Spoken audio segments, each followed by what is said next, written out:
วัสดีครับอาจารย์ครับสวัสดีครับท่านผู้ชมพบกับรายการวัดพระอินทร์สังคม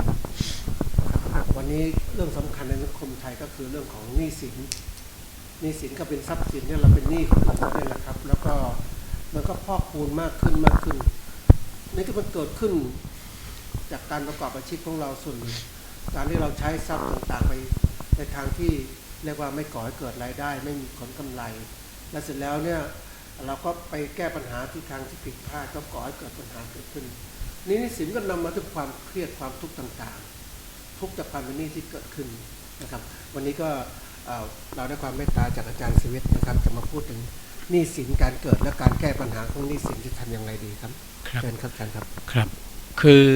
หนี้เนี่ยเกิดขึ้นได้สองทางหนี้อย่างหนึ่งเรียกว่าเกิดขึ้นจากสัญญา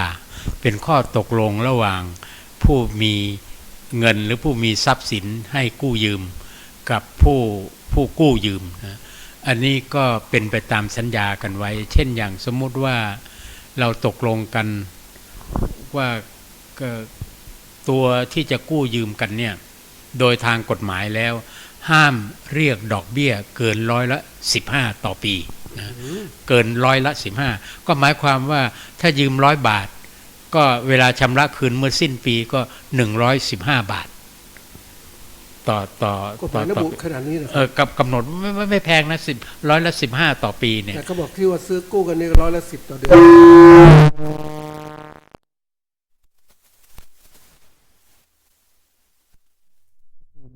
มันหนักกว่า15%นะมัน120เลยไอ้นี่คือรุนแรงอันนี้กู้นอกระบบผิดกฎหมาย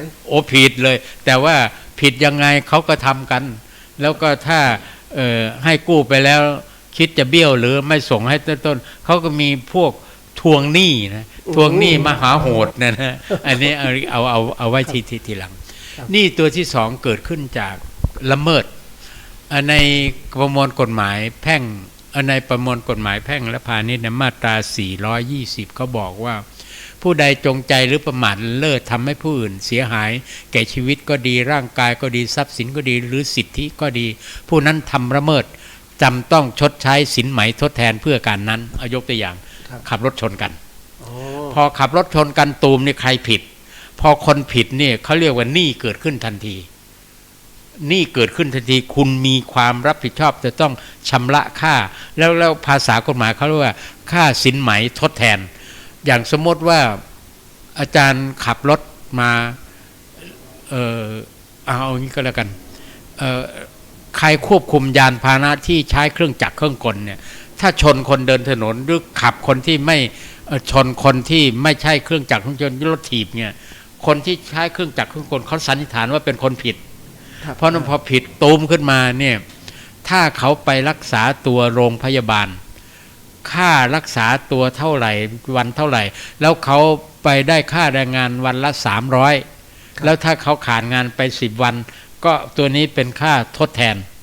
แต่ทีนี้บางทีทำให้เสียโฉมทำให้ตกใจ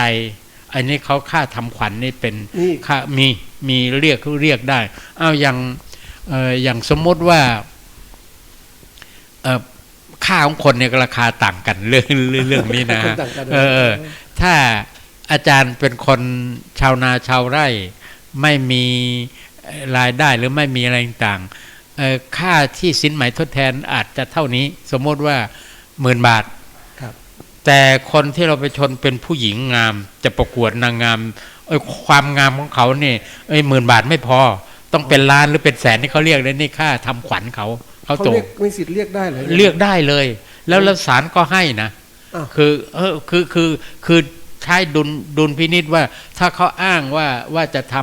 ำเขาจะมีค่าตัวเท่านี้เขากำลังได้รับการติดต่อจากไอ้เนี่ยจากอะไรนะแมวมองทั้งหลายแหละที่จะให้ราคาตัวเขาเนี่ยแล้วก็มีสัญญาตกลงศาลต้องให้นะไอ้นี่คือเป็นการละเมิดที่นี่ตัวที่3ที่อาจารย์พูดถึงก่อนนั้น1เกิดจากสัญญา2เกิดจากการละเมิด3เกิดจากทางสังคมวิทยาเขาเรียกว่าทฤษฎี exchange คือการแลกเปลี่ยน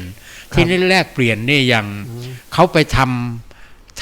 หน้าที่ช่วยเหลืออย่างสมมติว่า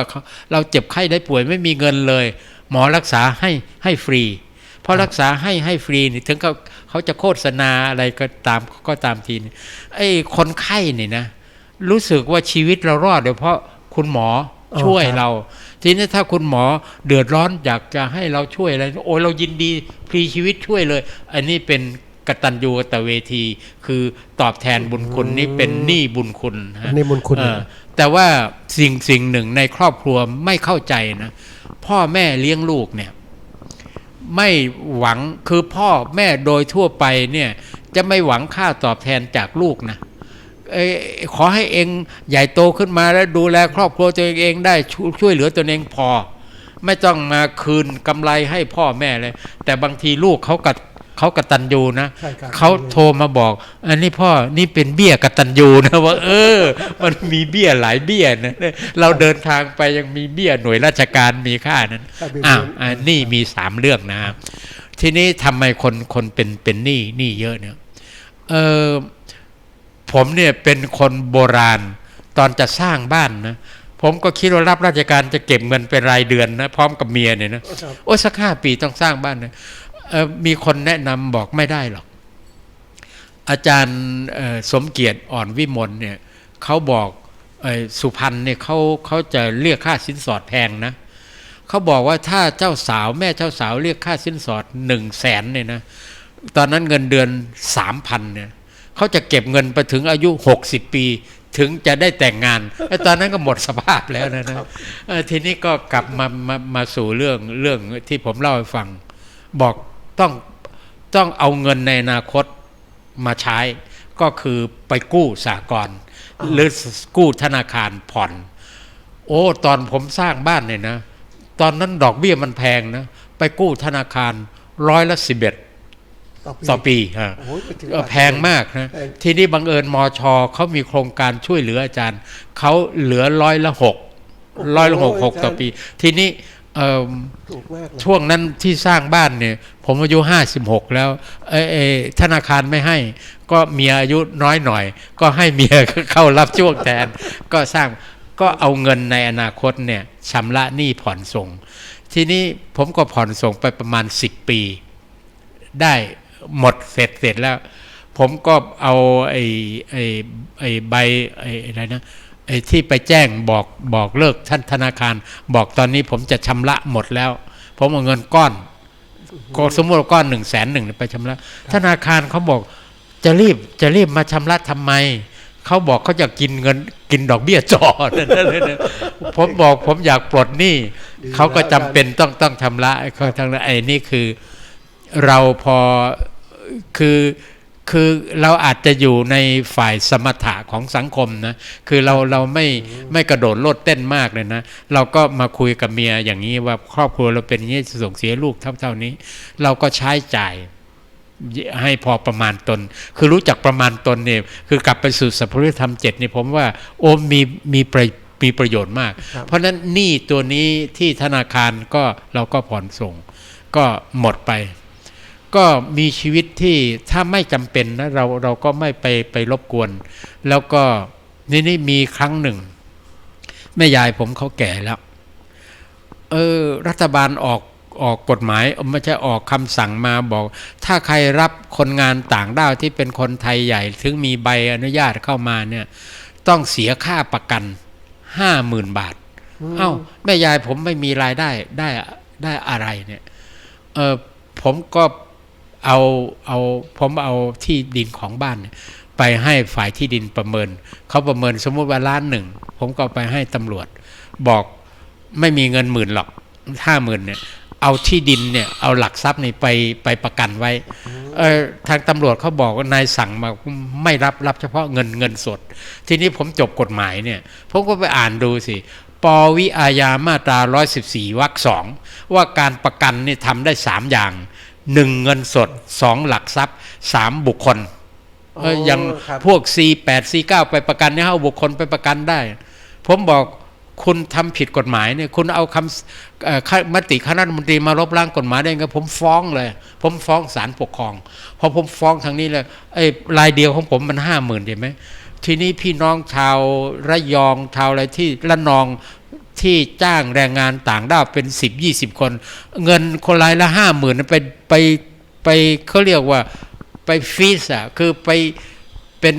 แช่แข็งไว้แล้วเขาไม่ได้อะไรแล้วก็เงินก้อนเขาต้องหมุนเวียน ใช่ครับ เขาก็ฟ้องด้วยพอเราฟ้องทั่วประเทศนะมติคณะรัฐมนตรียกเลิกเลยนี่ตรงนี้อันนั้นฉะนั้นบางทีเนี่ยความจำเป็นนะทีนี้บางรายเนี่ยความจำเป็นที่อาจารย์พูดถึงว่าทำไมต้องไปเป็นหนี้นอกระบบเนี่ยอย่างประกันตัวที่ศาลเนี่ยอาจารย์ไปดูที่ศาลนะบอกว่าถ้าความผิดขนาดนี้ไม่เกิน3 ปีประกัน20,000ถ้ายาเสพติดนี่เป็นแสนประกัน200,000ถ้าโทษประหารชีวิตนี่ประกัน1 ล้านอะไรต่างๆเนี่ยมันมีไว้อย่างนั้นอัตรานี้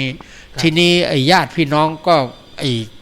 เกิดคดีอย่างนี้ขึ้นมาก็จะเอาจากออกมาจะไปเอาที่ไหนไปกู้ธนาคารก็คือต้องมีหลักทรัพย์มีอะไรหลายอย่างต้องเกินธนาคารปกติแล้วเขาประเมินราคาทรัพย์สินถ้าสมมติว่า20 ล้านเนี่ยนะเขาตีให้5 ล้านทีนี้เราจะประกันคนออกเราก็ไม่ได้เงินส่วนหนึ่งก็เลยไปเอาไปหนี้นอกระบบไปกู้ที่อาจารย์พูดถึงเนี่ย6%ต่อเดือนเนี่ย62เป็น72นะ72%ไม่ใช่15%อาจารย์อันนี้ก็ทำให้คนจกภาวะอย่างนั้น1ไปประกันกัน2ความผิดบางอย่างเนี่ยคือความโปร่งใสในประเทศไทยนี่บางทีมันก็มีปัญหาคือเจ้าหน้าที่บางคนก็ทุจริตคดโกงก็เกิดปัญหานี้ดังนั้นหนี้นี่มันทำให้คนที่เป็นลูกหนี้นี่นะวิตกกังวลนะวิตกกังวลจนกระทั่งประสาทกินแล้วก็หาทางออกไม่ได้บางทีก็ทำร้ายตนเอง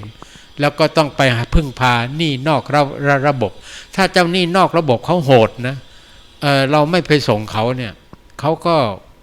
ก็ทำร้ายเอาเขามีขั้นตอนหลายอย่าง1ขู่2ทำร้ายแล้วก็บางทีก็ยิงปืนเข้าบ้านอะไรต่างๆชีวิตนี้มันเป็นหนี้มันเป็นทุกข์พุทธศาสนาจึงบอกอิทัณานังทุกขังโลเกการกู้หนี้เป็นทุกข์ในโลกแต่ทีนี้ลูกหนี้บางคนไม่อย่างนั้นนะเชิดแล้วก็เราเป็นเจ้าหนี้จะ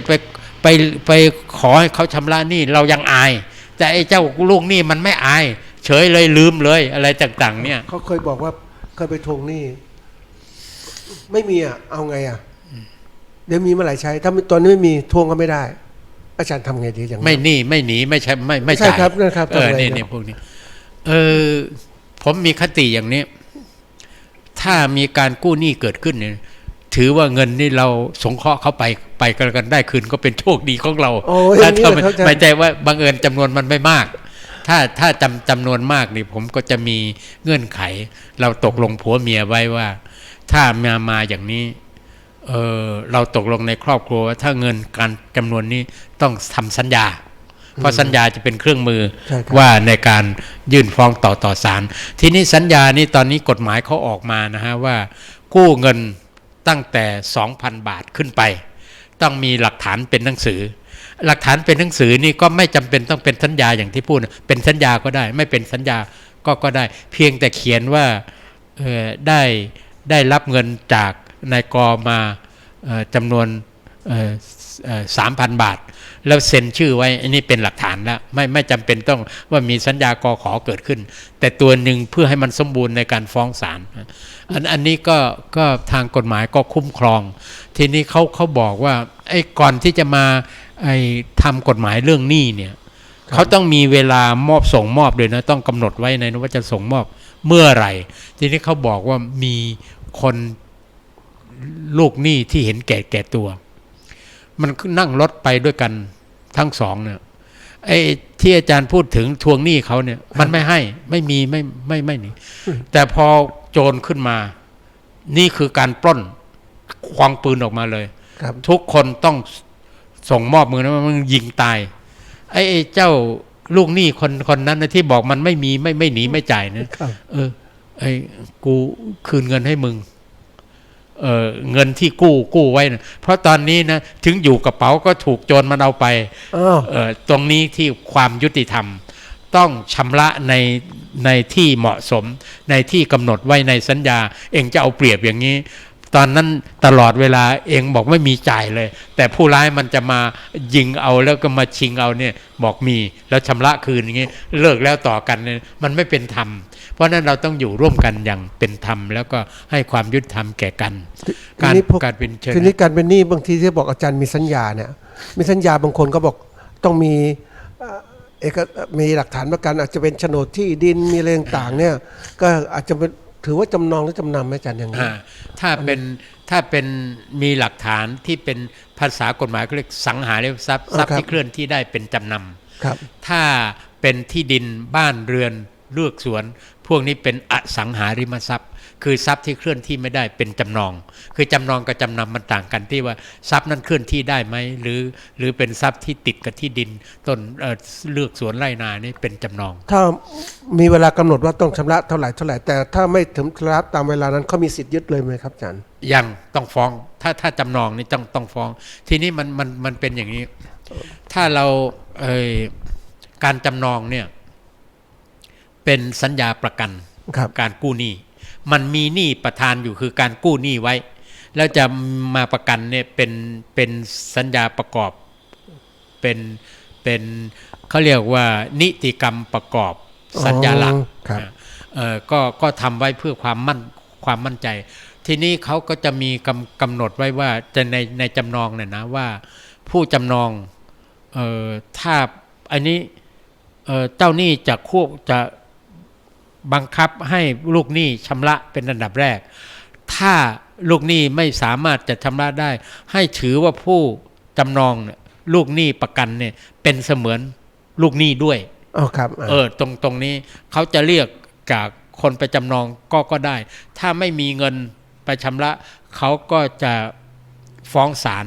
ให้ศาลสั่งขายทรัพย์สินที่จำนองคือที่ดินนั้นประกาศขายนะพอประกาศขายเนี่ยใครจะสู้ก็ได้ต้อง1ชำระค่าธรรมเนียมใน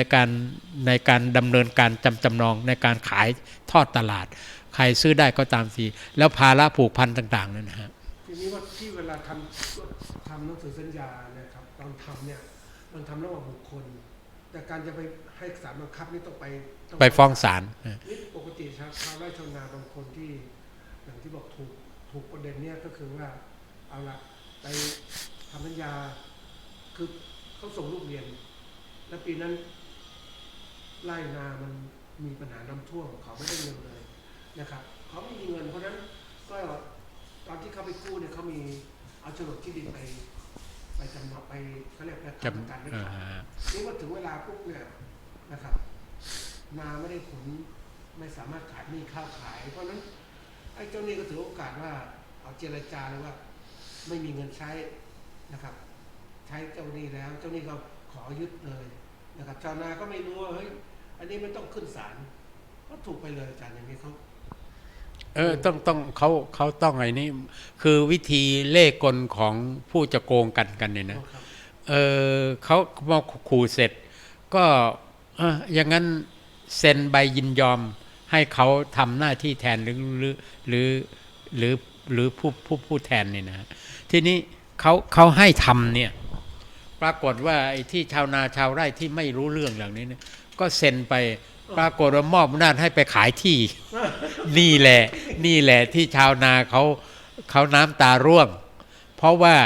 ที่เขาให้ไปบางทีไม่ได้ดูหนังสือเนื้อหาไม่ได้อ่านให้ดีด้วยแล้วเขามาขู่ไม่งั้นจะฟ้องอย่างนั้นก็เซ็นให้เขาในหนังสือเขาก็เพิ่มเติมนิดหน่อยว่าให้ไปทำการขายที่ดินแปลงนี้พอมีตัวนี้อยู่นะเขาก็ไปขายได้ลอยนวลเลยอาจารย์เป็นแปลงเลยโอ้โหเป็นแปลงเลยแต่ทีนี้จะให้เวรกรรมมันตามสนองนะไอ้พวกนี้มันก็เป็นเวรอยู่แล้วนะคนทำกรรมดังนั้นก็ขอให้ยังไงเสียนะครอบครัวต่างๆชาวไร่ชาวนาส่งลูกเรียนเถอะให้เรียนหนังสืออ่านออกเขียนได้ไปอ่านสัญญานี้หรืออะไรต่างๆเนี่ยต้องมี คนไปดูแลด้วย ทีนี้ โอ้ นี่ตัวนี้ที่เขาเสียที่นาไปหลายแห่งแล้วก็ ใช่ เพราะ ครับ ว่า อือหือ ไปเซ็นหนังสือ แล้วก็บอกไม่เป็นไร แต่พอขายจริง ๆ แล้วบางทีอาจจะไม่ได้สักแดงเลยคืนที่ดินที่ไปจำนองเนี่ยนะครับ ก็เขาเอาไปเนี่ยเพราะฉะนั้นอันนี้ก็กลับไปสู่การทุจริตคดโกง ที่ผมบอกว่าในทุกระดับในสังคมไทยเนี่ยคดโกง 65% ของความโปร่งใสเพียง 3.5 เนี่ย 35มันทุกระบบทุกหน่วยงานทุกองค์กรบางทีก็ขนาดเราไว้วางใจธนาคารนะไอ้ฝากเงินแล้วเอาเงินไปหายจากบัญชีได้ยังไงเงี้ยมันก็ยังมีเพราะว่าเจ้าหน้าที่เองก็บางทีถูกโลภะจิตเข้าครอบงำก็ไม่ค่อยไปติดตามยิ่งคนแก่ด้วยไม่มีความจำเป็นจะใช้นั้นแก่อย่างพวกเราก็ระมัดระวังเนอะถึงเดือนก็ไปดูบัญชีบ้างนะครับ ไอ้นี่ก็เป็นส่วนหนึ่ง ทีนี้ว่าเป็นหนี้แล้วนะหลังจากเป็นหนี้มันไม่มีเงินส่งต่างๆเนี่ยแล้วทำยังไงดีอาจารย์หรือว่าต้องไปกู้หนี้มาทับหนี้หรือก็หาทางไหนมาช่วยมันได้หนี้ลดลงมาอาจารย์ คือบรรเทาหนี้นี่ก็ทำได้หลายอย่างนะหนึ่งถ้าเรามีที่เนี่ยก็เอาที่ไปประกันก่อนแล้วก็จำเป็นต้องขายคือยิ่งนานไปในดอกเบี้ยมันยิ่งแพง ครับ แล้วก็ยิ่งธนาคารเนี่ยนะระบบบัตรเครดิตอะไรทั้งหลายแหล่เนี่ยถ้ามันเกินไปนี่เขาไม่ได้คิดว่าเป็นดอกเบี้ยเขาคิดค่าปรับค่าปรับเนี่ยมันขึ้นไป 20-30% เลยนะแต่ว่าถ้าเป็นดอกเบี้ยเนี่ยไม่เกิน 15อยู่อย่างนี้เพราะนั้นธนาคารเขามีวิธีที่จะรับเงินจากฝ่ายที่มีบัตรเครดิตเยอะๆคุณลงเมื่อไหร่นะเขาตัวนี้ที่ไม่ชำระคือหนี้มันท่วมบัตรเครดิตเนี่ยเขาเป็นค่าปรับเนี่ยเขาจะไปถึง 30% ได้เลยทีนี้พอเขาฟ้องนะต่อสู้เขาก็ไม่ได้เพราะเขาเขียนไว้ในสัญญาอยู่ว่าถ้าตราบใดที่ยังบาลานซ์ก็คือเงินที่ฝากยังเท่ากันไม่เกินแต่เมื่อใดคุณสั่งจ่ายเกินตัวนี้แหละเขาคิดค่าปรับไม่ใช่เมื่อก่อนเขาใช้คำว่าบัญชีเดินสะพัดมาหักกลบลบหนี้ตอนสิ้นปีตอนนี้มันไม่มีแล้วบัญชีเดินสะพัดมันใช้วิธีนี้แหละว่าดอกเบี้ยตามสัญญาตราบใดที่เราต้องดูเงินในบัญชีของเราเมื่อจะบัตรเครดิตมันใช้เพลินนะอาจารย์มันดูแล้วมันนี่แหละนี่อาจารย์ทราบไหมว่าผมโบราณว่าผมไม่มีจริงๆผมไม่มีผมคุมกันแล้วก็ผมไม่มีความจำเป็นจะใช้ผมยอมรับลูกภรรยาเขามีผมไม่มีอาจารย์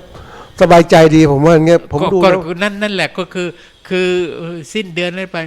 เราก็ใช้จ่ายพอประมาณเราก็ไม่ไปอะไรต่างผมยอมรับว่าผมก็เรียนมาถึงขนาดนี้เป็นครูบาอาจารย์นี่ผมไม่มีบัตรเครดิตปลอดภัยบางคนมีหลายใบเกินไปอาจารย์เขาสำรวจเดือนนี้อาจารย์จะไปกู้อะไรต่างเขากดโป้งไปดูว่าธนาคารแห่งประเทศไทยเขาดูรายชื่อของคุณว่าเป็นอะไรนะเป็นลูกหนี้หรือเป็นอะไรมีบัญชีของผมเขากดโป้งแล้วไม่มีในธนาคารแห่งประเทศไทยครับโอเคนี่เป็นตัวหนึ่งถ้าบัตรเครดิตมันมีมากก็ระมัดระวังแต่เงื่อนไขการปรับนี่ไม่ผิดกฎหมายไหมอาจารย์ที่ว่า30ไม่ผิดเพราะการปรับกับไปการดอกเบี้ยที่กำหนดไว้เนี่ยมันต่างกันเหมือนการปรับของตำรวจเขาบอกเรนมันจาก100 ถึง 1,000เนี่ยเขาจะปรับ500ก็ได้จะปรับ800ก็ได้จะปรับ200ก็ได้ดูคนที่จะถูกปรับมันมีศักยภาพไหมอะไรเพราะนั้นค่าปรับเนี่ยเขาจะเรนสูงไว้นะแต่ก็ไม่สูงมากนะฉะนั้นธนาคารนี่ก็ตอนนี้เขาก็ปลดแรงงานออกเยอะนะเพราะว่าบัตรเครดิตหรือกดในที่ต่างๆเนี่ยรู้สึกจะไม่ใช่แรงงานเขาเคยใช้ในอเมริกาหรืออังกฤษเนี่ยคนแก่พวกนั้นเขาต้องไปธนาคารอยู่บอกไปกดอย่างนั้นมันไม่มีคนเพื่อนคุยคือเหงาปากเพราะฉะนั้นถ้าไปกดกับธนาคารเบิกอะไรก็ได้คุยกับเทเลอร์ได้คุยกับคนจ่ายคนอะไรต่างมันก็เป็นมิตรภาพกันอย่างหนึ่งดีไปเห็นเหมือนกันคนแก่ก็ชอบไปเบิกเงินธนาคารนะครับทีนี้มาถึงขั้นตอนนี้ว่าเอาล่ะถ้าเราเป็นหนี้แล้วอะไรต่างๆก็ยังเป็นหนี้อยู่ตลอดอาจารย์ไปกู้ก็เป็นหนี้ทีนี้ว่าไอ้ความที่ว่า หารายได้มันเพิ่มมันก็ได้เท่านี้แต่นี้มันทุกข์ใจเกิดขึ้นมาในใจของเราว่ามันลำบากใจเนี่ยมันทุกข์เป็นนี่มันก็เกิดความเครียดตัวนี้จะแก้ยังไงอาจารย์ครับคือดูคนบางคนก็หาวิธีภาษาที่ตามฝรั่งก็ไซด์ไลน์คือหางานนอกจากตำแหน่งหน้าที่ของเราเช่นขายประกันตอนนี้ขายประกันก็อิ่มตัวแล้วก็ผลิตสินค้าอะไรที่พอจะทำได้ต้องเอาไปขายในสำนักงานอะไรต่างๆก็ช่วยได้แต่ว่าเหนือสิ่งอื่นใดคือกลับไปสู่หลักพระพุทธศาสนาเรียกว่าสัพพุริยธรรม7รู้จักเหตุรู้จักผลรู้จักตนและเราใครรู้จักประมาณทีนี้ตนกับรู้จักประมาณเนี่ยผมเป็นคนที่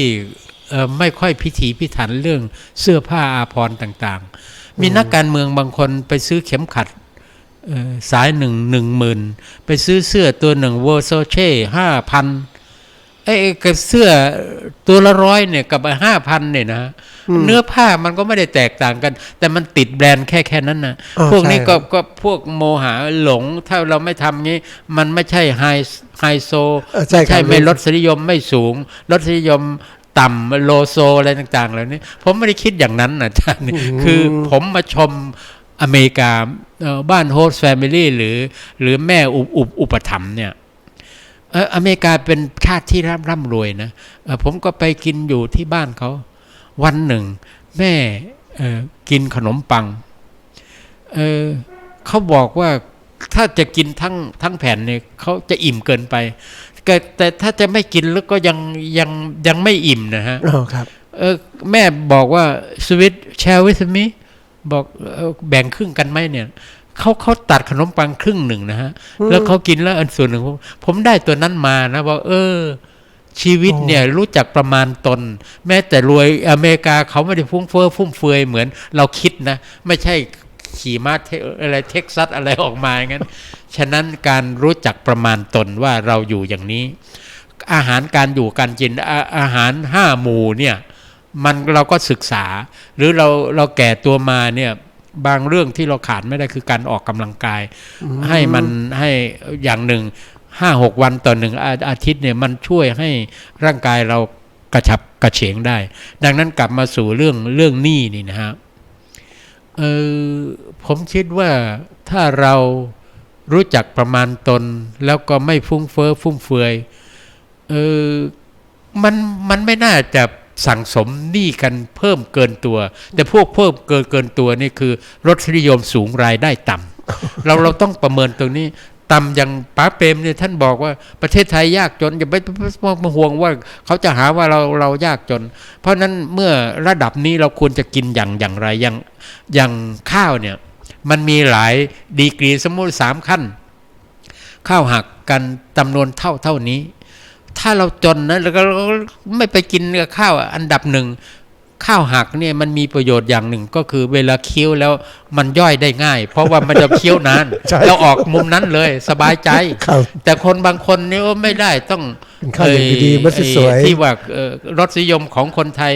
1ถ้ามีงานนี่1กินเลี้ยง2กินเหล้า3กินเหลาก็ไปกินในภัตตาคารใหญ่ๆแล้วก็4กินเหลือกินแล้วมันต้องให้เหลือไม่งั้นกินเกลี้ยงเนี่ยบอกเหมือนหมากินผมไปมีเพื่อนต่างประเทศเนี่ยนะพอผมยื่นปริญญาโทผมจะจบแล้วลองออกเดทบ้างผมก็ชวนเพื่อนฝรั่งคนหนึ่งไปทีนี้เราก็เก็บเงินไว้ส่วนหนึ่งสู้ตายว่าคราวนี้ชวนแฟนเขาไปกินข้าวเนี่ยผมก็บอกคุณเลือกจะไปกินไหนกันปรากฏว่าเขาไปเลือกร้านอาหารธรรมดามากนะ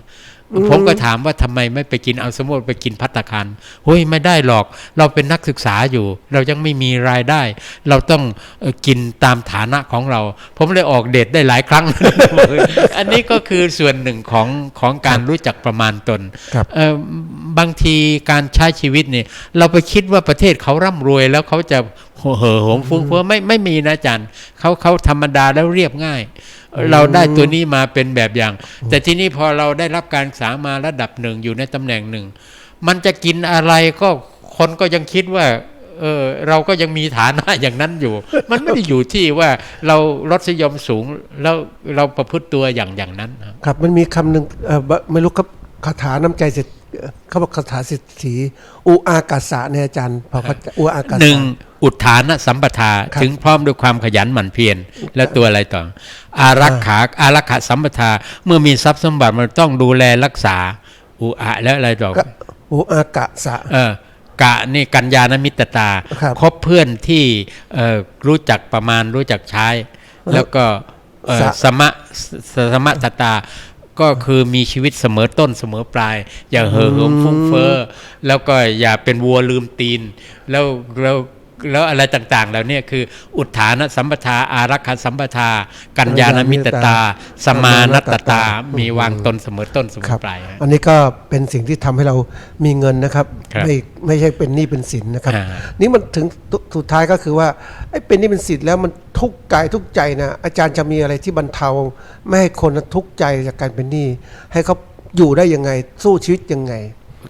ตัวนี้ก็คือตัว การ กลับไปสู่รู้จักประมาณตนมัดอัตตัญญุตามัดถันยุตาเนี่ยคือ เป็นหนี้แล้วนะเป็นหนี้ ตัวนี้สมมุติเป็นหนี้แล้วนะก็มีวิธีลดสมมติว่าเราเป็นคนขี้เหล้าเมายาเนี่ยไอ้การดื่มเหล้าเนี่ยมันเป็นหมวดค่าใช้จ่ายที่เราใช้ไปคนเดียว ครับ ครอบครัวไม่ได้มีส่วนด้วยแล้วก็ทำลายสุขภาพอนามัย เพราะนั้นลดต้องเข้มแข็ง ความเข้มแข็งของจิตใจเนี่ยส่วนใดที่จะลดได้ ทีนี้ถ้าเราไปเที่ยวกับเพื่อนหรือบางทีรัฐบาลแจก1,000 บาทหรือ100 บาทให้ไปเที่ยวเนี่ยเราก็ดูแล้วว่าเราจะจ่ายมากกว่าที่จะได้ เราก็รู้จักจากประมาณเราก็ไม่ต้องไปนะดังนั้นการรู้จักสมะชีวิตาเนี่ยการมีชีวิตที่เหมาะสมกับอัตภาพของเราอยู่ในฐานะอะไรนะเมื่อเราเอาอย่างสมมติว่าคุณทวีอาจารย์ทวีใช่ไหมที่ตอนเขามีชีวิตที่รู้พุ่งเข้าไป แต่พอเขาปฏิบัติธรรมเขาตัดพวกนั้นออกมาเลยนี่อาจารย์ทวีรวยนะ รวยครับอาจารย์ เนี่ยก็เพราะว่าคือรู้จักว่าเราอยู่ในฐานะอะไรแ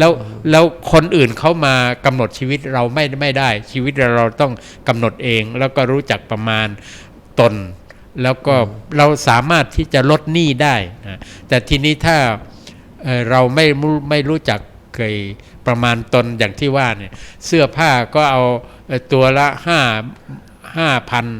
นาฬิกาก็มีเพชรประดับอะไรเหมือนไปใช้ทำไมนาฬิกามันมีหน้าที่บอกเวลาไม่ใช่เครื่องประดับแล้วก็ต้องให้ใช้เหตุผลและใช้ปัญญาใช้ปัญญาแบบพุทธก็แล้วกันครับก็ก่อนจะจบรายการอาจารย์สรุปนิดนึงว่าเรื่องของไอ้หนี้เนี่ยแล้วก็จัดการหนี้ยังไงบ้างให้มีความสุขยังไงครับคือหนี้นั้นมีสองส่วนหนี้ที่เราสามารถจะเอาเงินในอนาคตมาชำระได้หนี้ตัวนี้จะไม่มีปัญหาแต่หนี้ที่มันเกิดอุบัติเหตุหรืออะไรกระทันหันเหล่านี้เนี่ยที่จะต้องใช้จ่ายแล้วก็อนาคตก็ไม่มีก็ต้องใช้ปัญญาพิจารณาว่าเราจะลดส่วนใดได้บ้างแล้วถ้าเผื่อเราเคยไปไหนมาไหนที่ต้องจับจ่ายมันเกินขอบเขตก็ต้องลดส่วนนั้นลงแล้วมันก็ค่อยๆที่จะทำให้หนี้ที่มีอยู่มันลดน้อยถอยลงกลับมาสู่เชิงจิตวิทยาความเครียดเนี่ยนะไปถึงจุดหนึ่งเนี่ยที่พระพุทธเจ้าสอนถึงเหตุและผลทุกข์นี่มันเกิดจากทุกข์นี่มันเป็นผลของสมุทัยคือเหตุพระพุทธเจ้าบอกว่าความทุกข์ลำบากมันเกิดจากตัณหา3เรื่องคือกามตัณหาภวตัณหาวิภวตัณหานะที่นี่ก็ใช้มรรควิธีนะก็คือสัมมาทิฏฐิที่เราฟุ้งเฟ้อฟุ่มเฟือยเนี่ยมันเป็นมิจฉาทิฏฐิไปแล้วนะจะทำยังไงให้อยู่ในสัมมาสังกัปปะดำริชอบก็คือกำหนดวิธีการที่จะบริหารชีวิตในครอบครัวของเราจะทำยังไงเนี่ยเราต้องเข้มแข็งจนกระทั่งถึงสัมมาวาจาไม่เกลี้ยกล่อมอะไรดังนั้นการใช้สติปัญญาเป็นมรรคเนี่ยมันจะนำไปสู่การแก้ไขปัญหาคือนิโรธ ความดับไปของปัญหานั้นได้จะช้าหรือเร็วแต่เหนือสิ่งอื่นใดนะพอไม่ประมาทเนี่ยการรู้จักตัวเองเนี่ยตั้งแต่เริ่มต้นจะไม่มีหนี้แล้ว ครับ ครับ แต่หนี้สุดท้ายที่ยังไม่ได้พูดถึงก็คือเรื่องบุญคุณ ใช่ครับ ตัวนั้นถ้าเป็นพ่อแม่เราไม่คิดทวงบุญคุณจากลูกหรอกแต่ว่าผู้มีอุปการะคุณต่อเราเรื่องตำแหน่งหน้าที่เรื่องอะไรต่างๆก็มีอยู่ฉะนั้นอันนี้ก็เป็นความผูกพันทางจิตใจคนที่มีความผูกพันและปฏิบัติอย่างนี้ต่อผู้มีพระคุณก็เป็นคนที่เจริญก้าวหน้าในชีวิตจะไม่เครียดแล้วก็ได้รับการยอมรับในสังคมเหนือสิ่งอื่นใดคือรู้จักประมาณตนก็เราก็จะไม่มีหนี้สินล้นพ้นตัวครับเรื่องของหนี้นะครับก็ฝากท่านผู้ชมเมื่อได้รับความรู้แล้ว ถ้ามีโอกาสนำความรู้เหล่านี้ไปปฏิบัติให้เกิดความเข้าใจนะครับ ก็จะจัดการหนี้สินทั้งหมดได้ คืออันที่หนึ่งก็คือว่าไม่เป็นหนี้คือทำยังไงให้ไม่เป็นหนี้แล้วถ้าเป็นหนี้แล้วแก้ไขได้ทางที่ถูกหนี้ก็จะลดลงแล้วถ้ามันยังติดใจทุกข์ใจอยู่ก็ฝึกต้องมีพลังพอสมควรในจิตใจของเราว่าต้องพาตัวเราไปสู่เป้าหมายเพราะฉะนั้นการพ้นจากหนี้บางทีเป็นหนี้แล้วค่อยอดทนอดกลั้นอดทนอดออมต่างๆที่สุดก็แก้ไขปัญหาหนี้เราได้นะครับวันนี้ทางรายการขอขอบพระคุณอาจารย์สุวิทย์ลุงวิสัยนะครับครับก็พบกันในรายการวัดพระหินเพื่อชีวิตวัดพระหินเพื่อสังคมในตอนต่อไปครับวันนี้สวัสดีครับ